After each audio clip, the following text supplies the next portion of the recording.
Possible IELTS Band 9. Hello, my name is Christopher. What's your full name, please? My full name is Petula Paris. Can I check your ID and passport, please? Yeah, sure. That's fine, thank you. Now, in the first part, I'd like to ask you some general questions about yourself. Let's talk about where you are from. Okay. Where's your hometown? My hometown is in the southwest of England. The southwest of England is all countryside, so I live in the countryside on a farm. It's not actually a village, it's just a farm by itself in a valley. So we don't have any neighbours. It's just all of our fields. And then not far from our farm is the coast. Okay, and which places should tourists visit? Well, there's lots of places that tourists can visit, actually.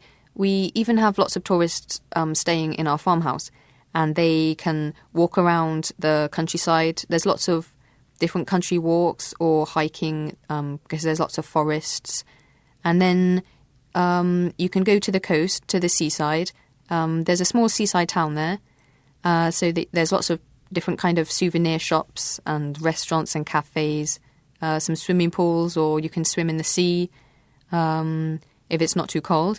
There's lots of coastal walks, or there's lots of coastal paths that you could cycle along. So it's those kind of things, just walking, cycling, being kind of outdoor activities. And is there anything you don't like about your hometown?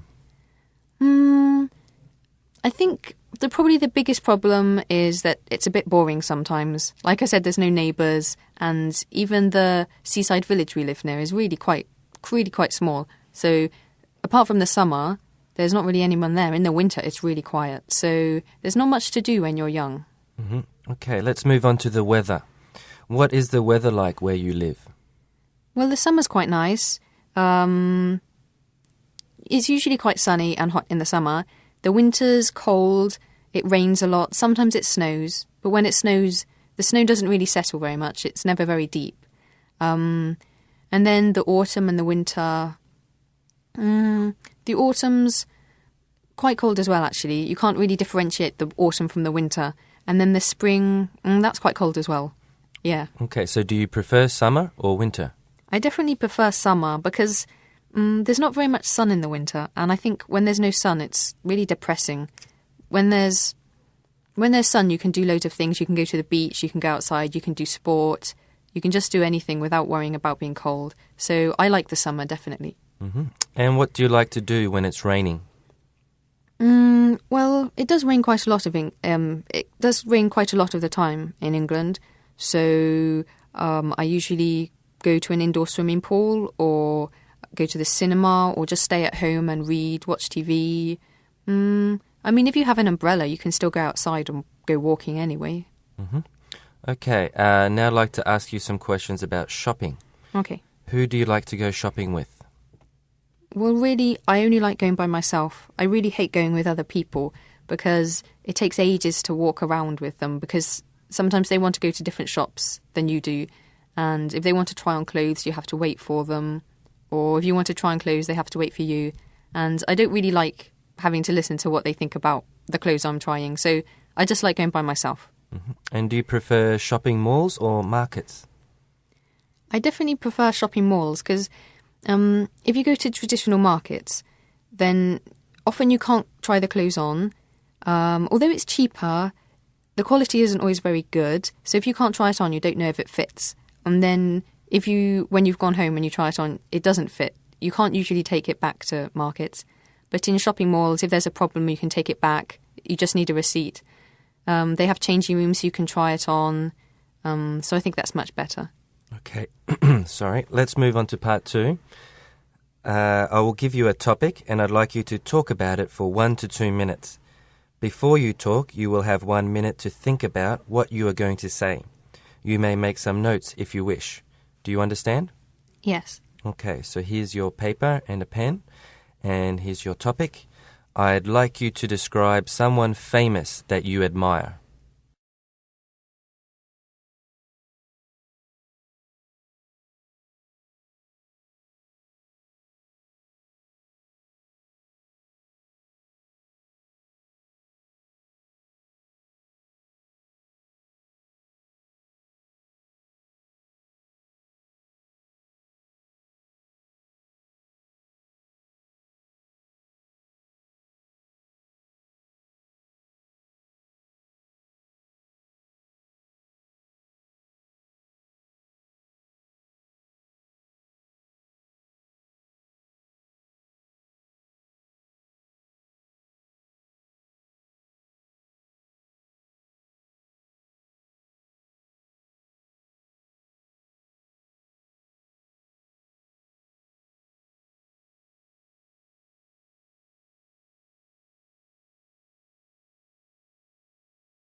Okay, I'd like to talk about a man called Nelson Mandela. I'm sure you know who he is. He's very famous around the whole world. Because he used to be the president of South Africa. Now, I admire him not because he was the president, but because he fought throughout his whole life. I mean, he's already an old man, possibly 80, I think, and he fought throughout his whole life for something he believed in. He really stuck to his guns. He followed what he believed in, stuck to his principles, which were what he fought for was racial equality in South Africa during apartheid. He wanted equality between black and white people. And, I mean, his life was very difficult. He was imprisoned for 40 years. Even before he was imprisoned, he was always wanted by the South African government. And despite all this, he still never gave up what he believed in. Even when he was in jail, he found lots of ways of continuing the struggle, whether it was through other prisoners. He also passed communications and kept the movement going through some of the prison wardens that sympathised with him and his cause. So despite being in prison for 40 years, he could still fight for what he thought was right. And I mean, in our everyday lives, we meet lots of things that we want to give up on, even if it's just a exam or something like that. So I really can't imagine how difficult it must be to fight for the same thing for your whole life and not give up.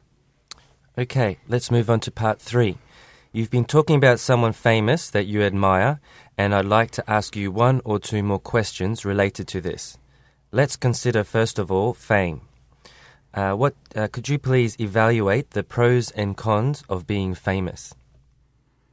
I think there's probably more disadvantages to being famous than advantages. The obvious advantages are money. I mean, when you're famous, everybody wants you to do things beyond adverts, do speeches, just loads of things. So you earn lots of money, and if you have lots of money, you can just do anything you want, and you get loads of opportunities. You get to meet lots of people that you wouldn't have met, do lots of things that you wouldn't have been able to do. You get special treatment. You can go to parties like the Oscars and things like that. But because most famous people are really in the public eye all of the time, there's a huge pressure on your personal life. People want to know about your family and your relationships and everything you do. So there's really an invasion of your privacy by the media. I think that's a really big disadvantage. You can't just live normally anymore. You really have to adapt to being a public figure. I think that's a big disadvantage. Okay, and can you please explain what responsibilities celebrities have to our society? Well, I think because it's society that makes the celebrity famous, I don't really think the celebrities have any responsibilities to society. I think because society is responsible for making the celebrity famous, then if they think the celebrity is doing anything wrong, then it's up to society to not support them anymore or show that they disapprove of what they're doing. So I really think I think society has more responsibility than the celebrity. Okay, and let's talk about success.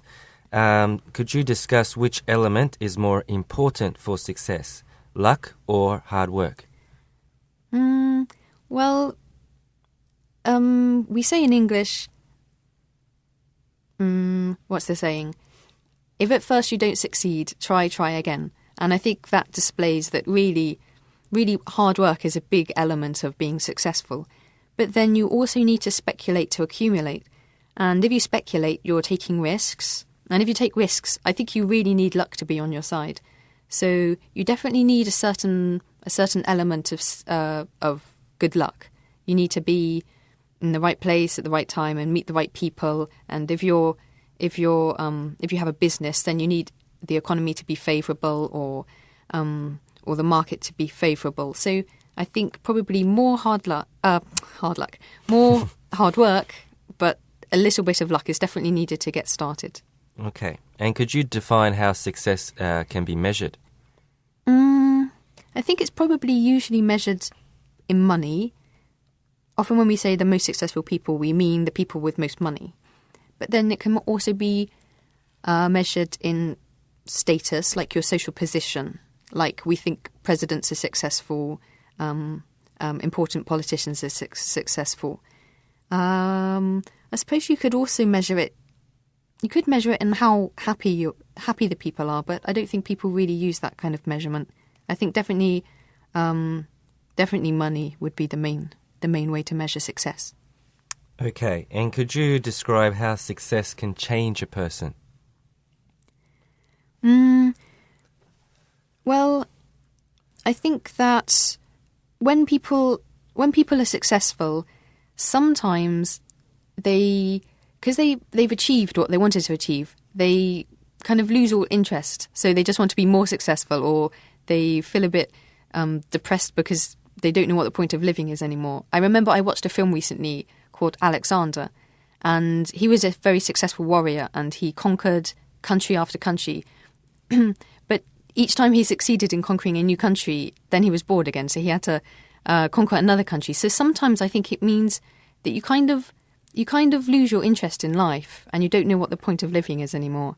And then, obviously, if success comes with fame, then you have to adapt to being famous, and that sometimes makes your life. You have to be quite distant from your family and friends. You don't know who you can trust anymore. You don't know if they'll sell your story to the papers or tell your secrets to people. So you probably have to make a lot of adaptations in your private life. Okay, thank you. That is the end of the speaking test.